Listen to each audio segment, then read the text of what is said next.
Era una tarde tranquila a orillas del río Medway, con el sol, el alfiler y el delgado movimiento. Un bote se acercó lentamente al muelle de Caxton Marina sin llamar la atención. A primera vista, parecía otro buque turístico que llegaba al destino. Un hombre sin camisa en la terraza, un vehículo blanco estacionado cerca del muelle. Nada extraordinario, pero escondidos detrás de la línea de árboles, los agentes encubiertos ya estaban posicionados. Los vehículos no identificados, rifles puntiagudos discretamente, cámaras que registran cada movimiento desde el otro lado del río. Durante meses, cada conexión, cada cruce y cada mensaje descuidado habían sido monitoreados. Después de un largo silencio, finalmente era hora de actuar. La tripulación del bote no tenía idea de lo que venía. Estaban demasiado ocupados liberando sus bolsas. Esta es la historia de una rendición clandestina que debería pasar desapercibida, y cómo la operación de engreído automático más grande jamás se registró en el Reino Unido. Harry Schilling, un residente de Swanley, de 25 años en Kent, no fue del tipo que llamó la atención, sin automóvil lujoso, sin reputación violenta, pero quería algo más grande. El tráfico de drogas produjo dinero, pero no le dio poder, influencia o respeto. Creía que las armas podrían ofrecerle todo esto. Así es como el plan comenzó a tomar forma, y no actuó solo. En su círculo estaba Michael Dufresne, de 30 años, de Bexley Heath, el vínculo con los proveedores en Europa. Además de él, Richard Rye, de 24 años,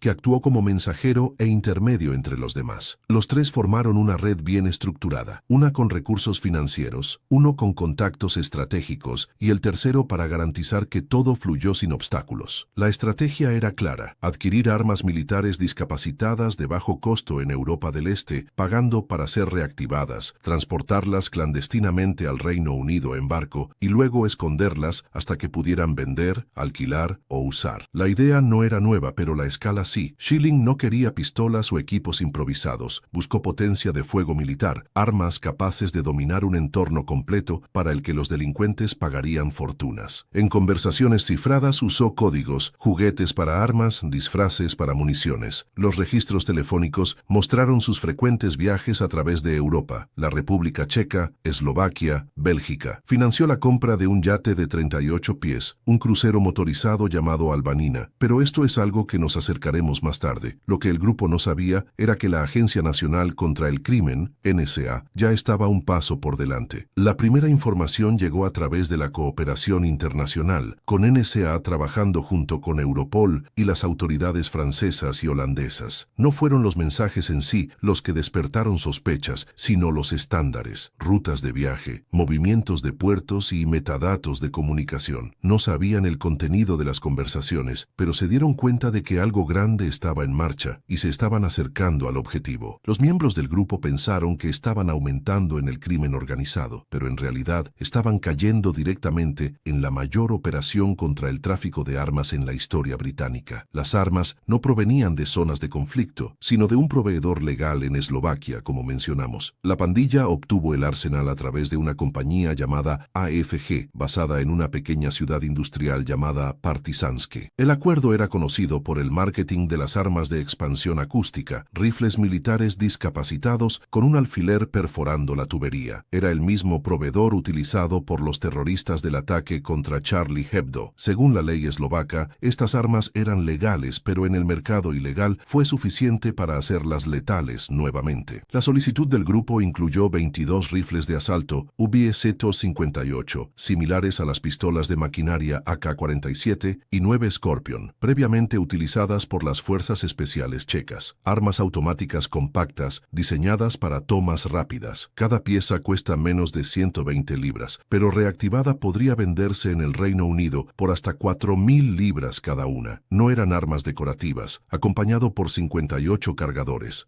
500 municiones reales y 2 municiones silenciosas, todas llenas y listas para su uso, obtenidas por los mismos canales utilizados en el ataque terrorista 6 meses antes. Ninguno de los miembros tenía experiencia militar. MA no necesitaban. Un palo de metal y un martillo eran suficientes para revertir la desactivación. En poco tiempo, los rifles estaban listos para activar municiones de 7,62 milímetros, pesadas, rápidas y capaces de perforar la cobertura fácilmente. Todo en el orden fue diseñado para ser eficiente, barato de comprar, fácil de transportar y devastador en acción. No había glamour o ideología, solo armas como productos básicos, apilados y preparados para reventa. Este fue el modelo de negocio. No usaron un camión o compartimentos secretos en remolques comerciales. Optaron por un bote, apostando que nadie estaría mirando. La embarcación, la Albanina, era un crucero motorizado de 38 monguas y azules, con un registro limpio y atacado en Francia. Había sido comprado semanas antes bajo un nombre falso, financiado por la operación Schilling, sin documento sospechoso, sin señal de advertencia. En el papel era solo otro recipiente de ocio anclado en Boulogne-sur-Mer. A bordo estaba David Payne, de 43 años, sin antecedentes penales, sin historia conocida, solo un marinero experimentado contratado para llevar algo a través del canal. Lo que llevaba estaba escondido debajo de la cubierta. 22 rifles, 9 escorpiones, 58 cargadores, 1500 municiones y 2 silenciosos. Todo el material estaba sellado en bolsas deportivas y bien acomodado debajo del piso. Partieron de Francia el 10 de agosto, con destino al río Medway. El plan era simple: venir sin llamar la atención, descargar rápido y desaparecer. Pero no estaban solos en las aguas. NSA trazó el barco por tierra y mar después de cada movimiento. No se interceptaron en el medio del canal. Eso advertiría a la red. En cambio, dejaron que todo saliera según lo planeado. El 11 de agosto, poco después del mediodía, Albanina se deslizó suavemente al puerto deportivo de Caxton en Kent. Payne bajó el bote y se calmó. Minutos después, una camioneta blanca entró en el estacionamiento. 2 hombres dejaron el vehículo, uno de ellos con guantes. Desde una cámara oculta al otro lado del río, se grabó toda la transferencia. Las bolsas pasaron del bote a la cremallera cerrada. No se ha intercambiado ninguna palabra. Christopher Owen y Matthew Smale hicieron el servicio pesado mientras Payne observaba de cerca. Aún así, la NSA no actuó. Querían que se expusieran las armas, que se registraran las caras, que toda la cadena, de principio a fin, se documente. Cuando la camioneta se fue, la entrega se completó. Las armas estaban en tránsito y la trampa armadas. La camioneta no llegó lejos. En un estrecho camino rural en las afueras de Caxton, estaba rodeado de agentes armados, sin advertencia, sin posibilidad de escapar. Dentro, Christopher Owen y Matthew Smale todavía usaban guantes rodeados de las bolsas. Todos estaban cerrados, el contenido intacto. Las armas fueron incautadas en el acto. Mientras tanto, el resto de la red comenzó a moverse, pero NSA ya estaba esperando. Harry Schilling, Michael Dufresne y Richard Wright habían acordado reunirse en un estacionamiento de una tienda de materiales de construcción de Orpington. Todavía no habían recibido el envío, pero se prepararon para los próximos pasos. Dentro de la tienda, Schilling y Dufresne compraron cuchillas y bolsas resistentes, herramientas que, según la fiscalía, se usarían para enterrar las armas. El plan era limpiar las pistas, ocultar la evidencia y comenzar la distribución más tarde. Sin embargo, no llegaron hasta ahora. En el estacionamiento de la tienda en Orpington, los agentes avanzaron. Harry Schilling estaba visiblemente conmocionado, palideció, comenzó a sudar y tuvo dificultades para respirar cuando fue arrestado. Michael Dufresne, en contraste, mantuvo la calma, pero también fue detenido momentos después. Richard Wright no estaba con ellos en el acto. Mientras la policía rodeaba el área, Richard Wright logró escapar. Con movimientos rápidos, se abrió paso a través del estacionamiento y entró en un McDonald's cercano. Las cámaras de seguridad grabaron todo. Caminó de lado a lado, haciendo una llamada, limpiando su teléfono celular a toda prisa. Minutos después, un policía encubierto entró en el restaurante sin previo aviso, sin resistencia, sin gritos, solo otra prisión, ejecutada con precisión. David Payne, el capitán del bote, fue arrestado en el mismo momento en que la camioneta dejó Caxton Marina. Al final de ese día, todos los involucrados estaban bajo custodia. La operación fue tan coordinada que los arrestos ocurrieron en cuestión de horas, sin dar tiempo para esconder, huir o eliminar evidencia. Los teléfonos celulares fueron a los autos remolcados y las armas ahora en manos de la policía, junto con los hombres que intentaron llevarlos al país. La Agencia Nacional del Crimen, NSA, había construido el caso en silencio y lo desmanteló en un solo día. Los arrestos garantizaron a los sospechosos, la camioneta, las armas, pero fueron los teléfonos los que entregaron el resto. Cada miembro clave de la red llevaba un BlackBerry con protección de nivel descifrado PGP descifrado, diseñada para hacer que los mensajes sean ilegibles e imposibles de rastrear. No hubo nombres guardados en los contactos. Las conversaciones podrían borrarse de forma remota y los dispositivos se restablecen en segundos. Pero la NSA no actuó con prisa. Los dispositivos fueron enviados a una unidad especializada en Canadá, uno de los pocos en el mundo capaz de romper ese nivel de seguridad. Tomaron meses, pero lo hicieron. Dentro de los teléfonos celulares paredes había registros de conversaciones, fechas y códigos, intercambio de mensajes entre Schilling, Dufresne y otros que hablan sobre Glocks, porteros, precios, cantidades y planes para nuevos envíos. 30 piezas la próxima vez. En un mensaje leyó, armado a los dientes. Nadie querrá problemas, hermano. Otras pruebas conectaron el grupo directamente al barco. Discusiones sobre pagos, actualizaciones de actualizaciones, detalles de la colección. Schilling le escribió a Dufresne después de que llegaron las armas. Reed, ahora somos bandidos oficialmente. Otro mensaje describió las instrucciones para la reunión en Caxton y dónde cavar después de la entrega. Los teléfonos celulares de Rye, Smale y Owen los colocaron en lugares cruciales, con datos GPS que coinciden con imágenes de vigilancia, minuto a minuto. Incluso los mensajes de contacto no identificados revelaron un plan más grande. No era una operación aislada, sino la intención de expandir el negocio. Los teléfonos encriptados no solo reforzaron el caso, lo construyeron. Cada mensaje era un hilo, y cuando se unían, formaron la columna vertebral de una carga que la defensa no podía refutar. No había espacio para suposiciones, solo datos, horarios y confesiones, escrito por los propios acusados. La seguridad en la corte fue máxima. Los acusados fueron traídos por separado con escolta armada. Los jurados fueron rigurosamente seleccionados. El peso del caso no fue solo en las pruebas, sino lo que podría haber sucedido si todo hubiera funcionado. Los fiscales lo dejaron en claro. Fue la mayor convulsión de armas automáticas en el historial criminal del Reino Unido. No eran reliquias. Eran armas de guerra funcionales, listas para disparar, cargadas y destinadas a las calles. La corte vio las imágenes. Grabaciones granuladas de hombres que descargan bolsas en Caxton Marina, guantes, movimientos rápidos, nada llamativo. Luego, los videos de los arrestos, las armas se recuperaron, los compartimentos del barco llenos de rifles y escorpiones V-158. Uno por uno, se presentaron los teléfonos. Los mensajes encriptados de Schilling, los códigos de Dufresne, el seguimiento del GPS de Centeno, los estándares de llamadas antes y después del cruce. La acusación reconstruyó todo, pieza por pieza. No era solo un contrabando, argumentaron, fue el primero de muchos. Los acusados intentaron defenderse. Payne dijo que no sabía qué había en la camioneta. Smale afirmó que pensaba que era marihuana. Owen apenas habló, pero el volumen de pruebas, vigilancia, digital, físico y forense dejó poco margen para la duda. Los jurados escucharon que este no era un riesgo teórico. Los rifles UF-158 pudieron disparar 800 disparos por minuto. Los escorpiones llegaron con caballos plegables y cargadores extendidos. Una de las armas ya estaba cargada cuando se encontró. El juez lo calificó como un potencial de carnicería que el Reino Unido no ha visto durante décadas. Cuando llegó el veredicto, fue unánime. El caso no dependía de la motivación, sino los movimientos, el dinero y las matemáticas. Las oraciones llegaron rápido y pesado. Harry Schilling, de 25 años, recibió la penalización más larga, 35 años. El tribunal lo describió como la fuerza impulsora que pagó y obtuvo las armas. Era su ambición, dijeron, lo que convirtió una importación puntual al comienzo de algo mucho más grande. Michael Dufresne, de 30 años, fue sentenciado a 27 años. El jurado aceptó que él era el contacto principal de Schilling en Europa, quien cerró el acuerdo, garantizó a los proveedores y mantuvo la logística en movimiento. Sin él, no habría armas para traer. David Payne, el capitán, tomó 19 años y medio. Admitió su papel en el cruce y estuvo presente en la entrega. Richard Rye, de 24 años, que intentó escapar pero fue atrapado en McDonald's, tomó 23 años. Tu teléfono celular lo pone en todos los puntos clave y sus mensajes confirmaron que sabía lo que se estaba trayendo y lo peligroso que era. Christopher Owen, de 30 años, que ayudó a llevar las bolsas de botes a la camioneta, recibió 15 años. Amin Titise fue encontrado con él en la búsqueda. Matthew Smale, quien llegó a Marina con Owen, fue sentenciado a 14 años, menos involucrado en la planificación, pero presente en la entrega. En total, el grupo totalizó 133 años de prisión. No fue un trabajo aislado, fue el comienzo de algo mucho más grande, y fue interrumpido bien a tiempo.